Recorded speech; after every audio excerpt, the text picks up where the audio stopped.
इस मामले को सुलझाने की जिम्मेदारी आपने देवर जी को दी। ये सब तो ठीक है, पर आप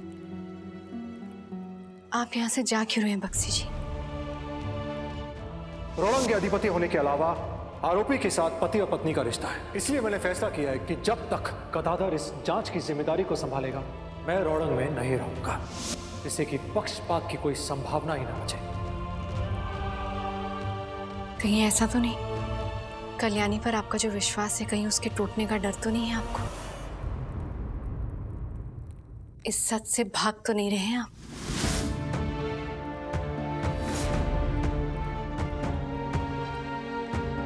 तुमसे क्या कह रहा था? मेरे यहाँ रहने से तुम्हें लगता है कि मैं कल्याणी के समर्थन में खड़ा हूं, और जब जाने का फैसला किया तो तुम्हें लग रहा है कि मैं किसी बात से दूर भाग रहा हूं। सत्य तो यह है कि कल्याणी तुम्हारे दिल और दिमाग पे पूरी तरह हावी हो चुकी है। उसके बगैर हम कुछ बात ही नहीं करते हैं, ना कुछ सोचते हैं, ना कुछ बात करते हैं, प्यार के दो शब्द भी नहीं बोलते हैं। आखिरी बार कब, तुम बताओ मुझे? मुझे तो याद भी नहीं कब वो आखिरी बार हमने बैठकर प्यार से, सुकून से एक दूसरे का हाथ पकड़ के हमने बात की हो, या फिर हमारे आने वाले बच्चे के दिन हमने एक दूसरे की उंगलियों पर गिने हो। बताओ, मुझे तो याद नहीं।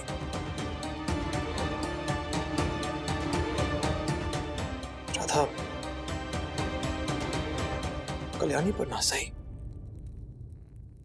मुझ पर तो विश्वास कर सकती हो।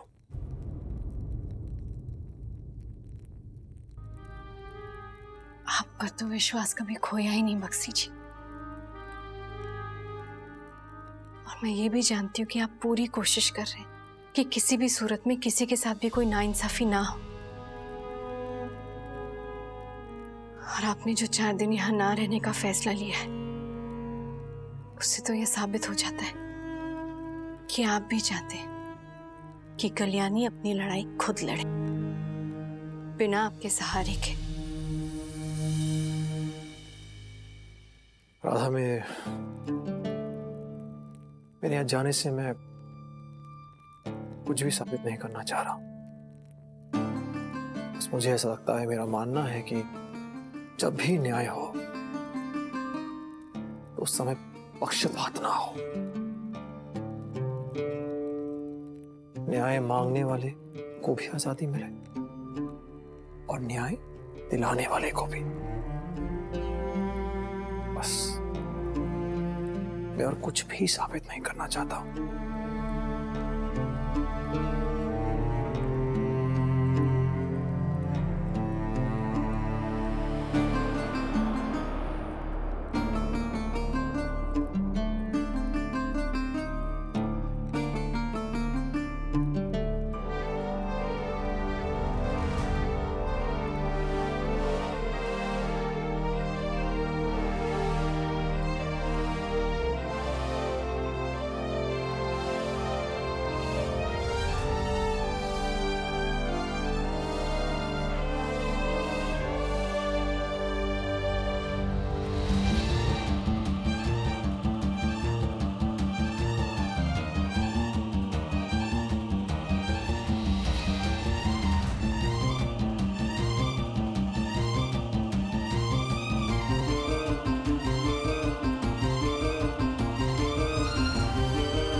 आप यहाँ से जा रहे हैं बॉक्सी जी, क्योंकि मैं आपके इस धर्म संकट का आधार हूँ।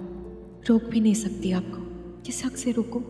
एक पत्नी के, कुलदासी के, या एक आरोपी के? आपको ये सब मेरे लिए करना पड़ रहा है, तो अब मैं भी ये देखती हूँ कि आपको और परेशानी ना उठानी पड़े।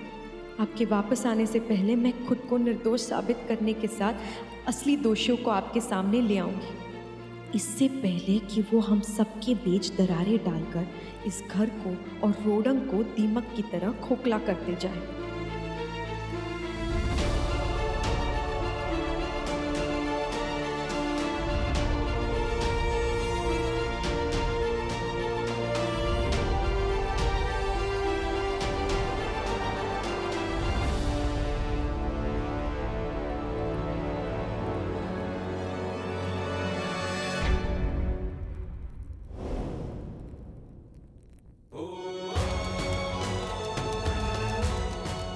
राजा को ये नहीं मालूम कि घोड़े की शक्ल में वो कौन है जो उन्हें शय और फिर मात देने की तैयारी कर रहा है।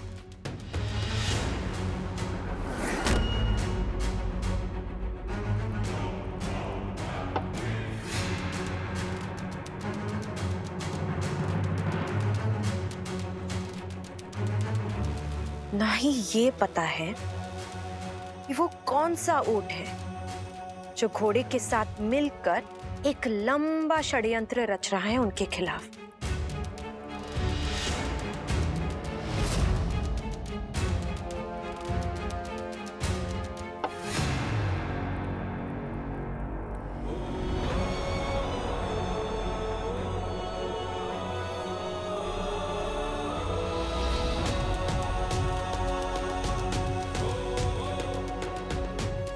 वजीर की मजबूरी ये है कि वो घोड़े और ऊंट के असली चेहरे अभी राजा के सामने नहीं ला सकता, क्योंकि ठोस सबूत के बिना राजा उस पर विश्वास नहीं करेगा। वजीर ने सोचा था कि वो उसका दांव खेलने के लिए सही समय का इंतजार करेगा, लेकिन फिर घोड़े ने वजीर को फंसाने के लिए प्यादे का सहारा लिया। कल रात हमला करने के लिए कोई आया था, क्योंकि वो हमलावर मैं ही था। किसने कहा था तुमसे? कल्याणी जी ने। उन्होंने मुझे ऐसा करने के लिए उसकी कीमत भी दी। और फिर प्यादे को ही रास्ते से हटा दिया ताकि वजीर और फंसता चला जाए, क्योंकि अब चारों तरफ से घोड़े, ऊंट और बाकी प्यादों से घिरा हुआ है। राजा तक पहुंच ही नहीं सकता, उनकी रक्षा कैसे करेगा?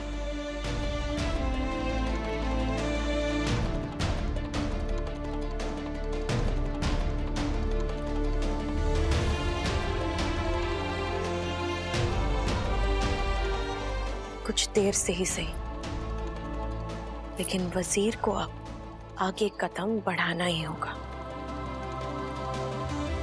जिस रास्ते को घोड़े और ऊंट ने मिलकर रोक रखा है, वह अपना रास्ता खुद बनाना होगा। अपना अगला दांव खेलकर दोनों में से किसी एक को रास्ते से हटाना होगा।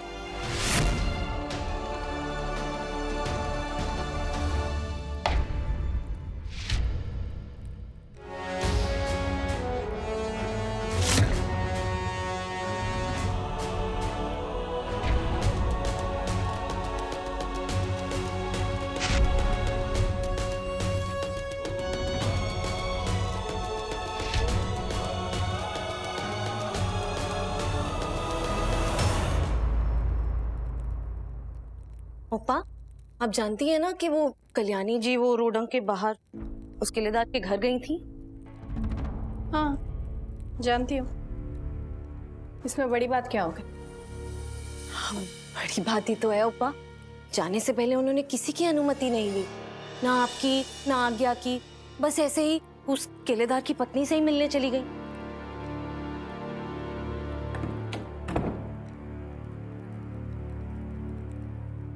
साफ साफ कहो अम्मा, क्या कहना चाह रही हो? मैं क्या कहूंगी ओपा, आप खुद ही सोचिए ना ओपा। जी ओपा, उस रात वो कल्याणी जी अपनी सुरक्षा को लेके तो बड़ा डरी हुई थी। मुझ पे हमला हुआ है, मैं सुरक्षित नहीं हूँ, ऐसा दोबारा भी हो सकता है। और फिर बिना किसी डर के मुंह उठाए वो रोडंग के बाहर चली गई। ना किसी से पूछा, ना किसी को बताया। क्यों? तब उन्हें डर नहीं लगा? तब कहाँ थे वो हमलावर? क्या भांग पी के सो रहे थे? वोडम्बा राजकुमारी को तो तलवारबाजी भी आती है ना। एक योद्धा को तो ऐसे डरते हुए मैंने कभी नहीं देखा ओपा। ये सब देखने के बाद ना साफ पता चलता है कि हमले वाली बात कल्याणी जी ने आज्ञा के मन में और इस घर में अपनी जगह बनाने के लिए गढ़ी है।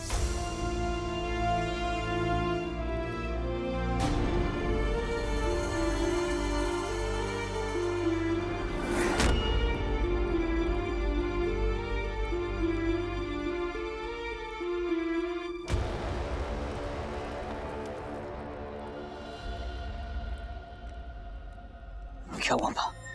क्या कहा रहा था भाभी ने? बोलो। धुआं निकला, धुआं। और क्या, यहाँ आग मैंने लगाई और धुआं निकला वहां। ओप्पा के चेहरे पे साफ लिखा था कि मैं उस कल्याणी को नहीं छोड़ूंगी। और हम अब इस मौके को नहीं छोड़ेंगे।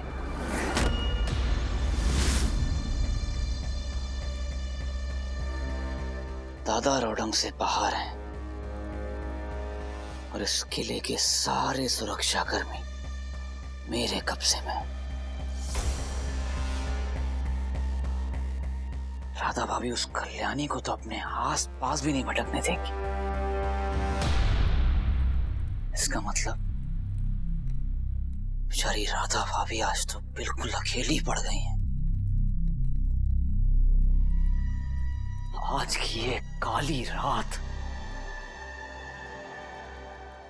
हमारे खूबसूरत कल का नाद बजाएगी अम्बा। बेचारी बेचारी प्यारी राधा भाभी कितनी चिंताओं में है, कितने कितने दुख उनको खा रहे हैं। लेकिन आज मैं उनको उनकी सारी चिंताओं से, उनके सारे दुखों से मुक्त कर दूंगा।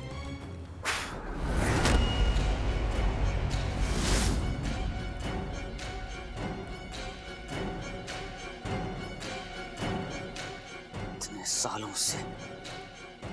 सालों से जो जहर मेरे अंदर पनप रहा उसका कुछ तो सदुपयोग करना ही पड़ेगा। तुम जानती हो ना अम्बा तुम्हें क्या करना है उनके कमरे में जाके। जी। बाकी सब मैं देख लूंगा। और हाँ, उस गाय और उसके बछड़े को भी मुक्त कर दो।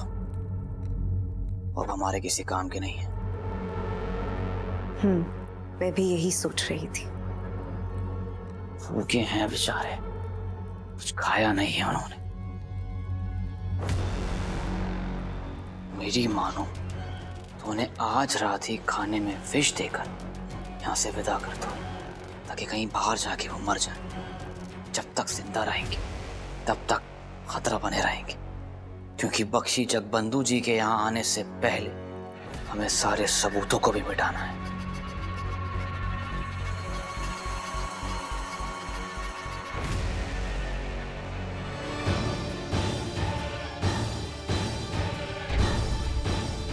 इसका मतलब मेरा शक सही था। राधा दीदी को और कोई नहीं, अम्बा से ही खतरा था।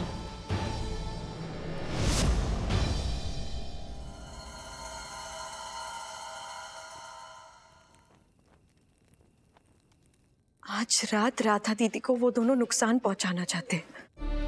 और आज ही की रात वो गाय और बछड़ा, किसकी बात कर रहे थे वो दोनों? कौन है जिसे इन लोगों ने बंधक बनाकर रखा है? अच्छा हुआ आप ही आ गई राधा दीदी, मुझे आपसे कुछ रोडंग से बाहर जाने से पहले आपने किसी से इजाजत ली थी? नहीं ना, ऐसी बाहर चली गया। कल रात को मैं आपके कमरे में आई थी इजाजत लेने, जब आपने मुझे... मैंने जो किया सो किया। और आप बिना किसी की इजाजत के, बिना किसी सुरक्षा के इस घर से बाहर चली गई। इससे आपका ढोंग पकड़ा गया। इससे साफ पता चलता है कि आपको अपनी सुरक्षा की कभी चिंता ही नहीं थी, ना घर के अंदर ना घर के बाहर।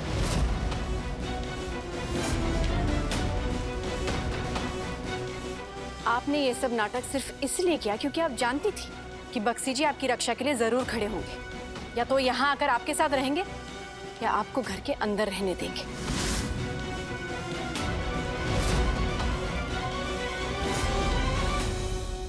सब जानती थी आपकी हर चाल अब साफ दिखाई दे रही है।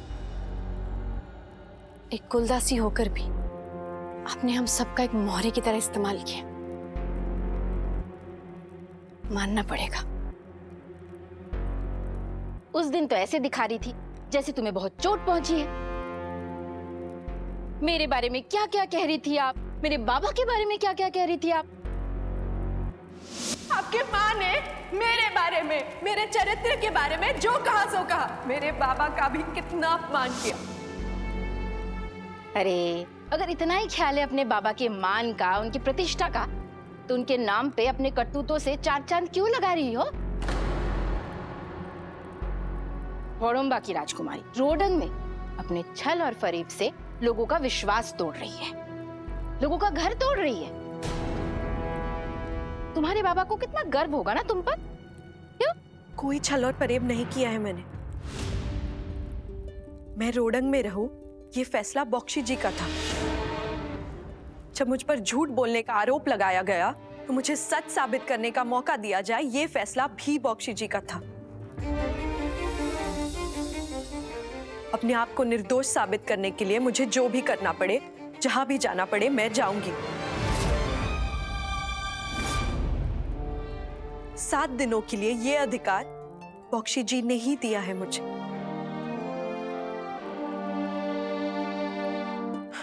जब अपनी लड़ाई अकेली लड़नी हो तब एक एक दिन, एक एक पल कीमती होता है और मैं उसका पूरा इस्तेमाल करूंगी।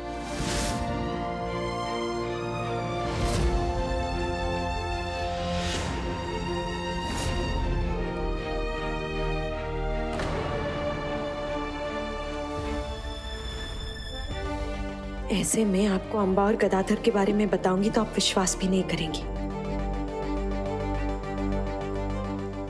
अब जो करना है मुझे ही करना होगा, लेकिन मुझे राधा दीदी के पास ही रहना चाहिए, तभी तो उनकी रक्षा कर पाऊंगी।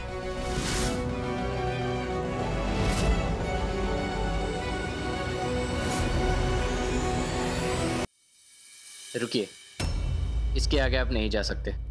किसके आदेश से? गदाधर जी के। राधामणि जी ने मुझसे कहा है कि आपको घर के इस हिस्से में ना आने दिया जाए।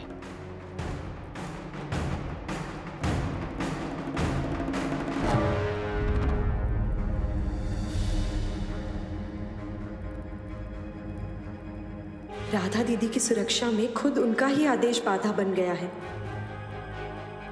क्या करूं अब मैं? मुझे कैसे भी करके उन तक पहुंचना ही होगा।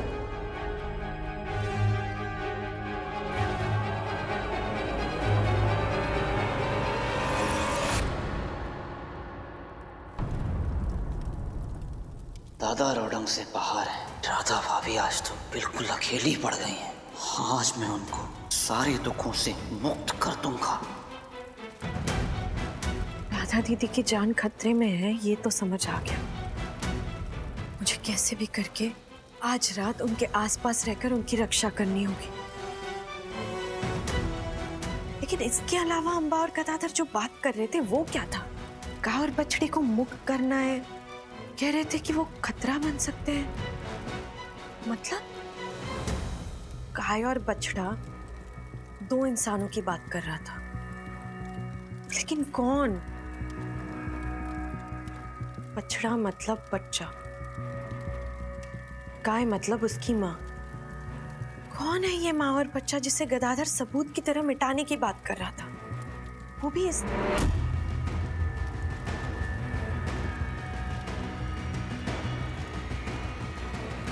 कहीं ये माँ मतलब किलेदार की पत्नी तो नहीं? उसका तो बच्चा भी है। और ये दोनों अब उन्हें मार देना चाहते हैं। नहीं, मुझे पता लगाना ही होगा कि उन्हें कहाँ छुपा कर रखा है।